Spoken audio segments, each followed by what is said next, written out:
নমস্কার, সবাইকে জানালাম শুভ মহাষষ্ঠী। কাজের সূত্রে ষষ্ঠী আমাকে এখানেই কাটাতে হলো। সপ্তমীতে আমি বেরিয়ে যাচ্ছি বাড়ির জন্যে, কিন্তু পঞ্চমী আর ষষ্ঠীটা আমার ব্যাঙ্গালোরেই কাটলো। কাজের খুব চাপ, তাই আমি যেতে পারলাম না।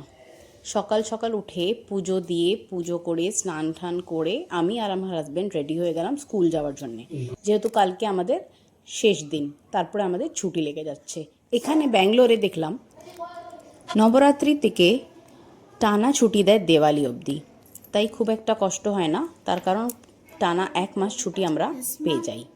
তারপরে কি ছোট্ট ছোট্ট বাচ্চারা এখানে এসে দেখি ড্রয়িং করছে, তার কারণ ওরাও এখন বাড়ি চলে যাবে আজকে, তাই ওদেরকে খুব একটা আমি পড়ালাম না। বললাম আজকে তোমাদের যা ইচ্ছা তোমরা তাই করো, আমারও কিছুটা কাজ আছে, আমি ওটা সেরে নিই। ব্যাস বসে গেলাম আমার কাজ করতে, তার কারণ আমি কালকে থাকবো না, আর কালকেই হচ্ছে আমার স্কুলে পিটিএম, তাই খুব অনেকগুলো পেপারস ছিল যেগুলোকে আমাকে অ্যারেঞ্জ করার ছিল। তাড়াতাড়ি আমি আর আমার স্টুডেন্টসরা মিলে কাজগুলো সেরে নিলাম। জানেন তো, বাচ্চাদের সাথে কিভাবে সকালটা কেটে গেল বুঝলাম না। খুব একটা কাজ ছিল না, তাই ওদের সাথেই হাতে হাত মিলিয়ে কাজগুলো সেরে নিলাম। তারপরে ওরা বলল, ম্যাম যাচ্ছ যখন একটা ভিডিও বানিয়ে দিই তোমার। আমি বললাম ঠিক আছে, বানিয়ে দাও। এটা শেষ হতে হতেই আমাদের ডাক পড়লো কেক কাটিংয়ে।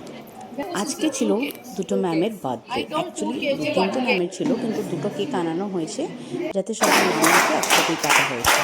তারপরে আমরা করলাম ছোট্ট একটা স্মল গ্যাদারিং, যেটা কেক সেরিমনি হলো। मैम कौन सा अच्छा होता है स्वाद में? ये मतलब आपको चॉकलेट किस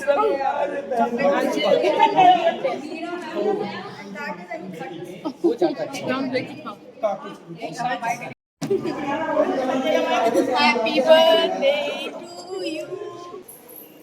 বাই বাই, টাটা। পরে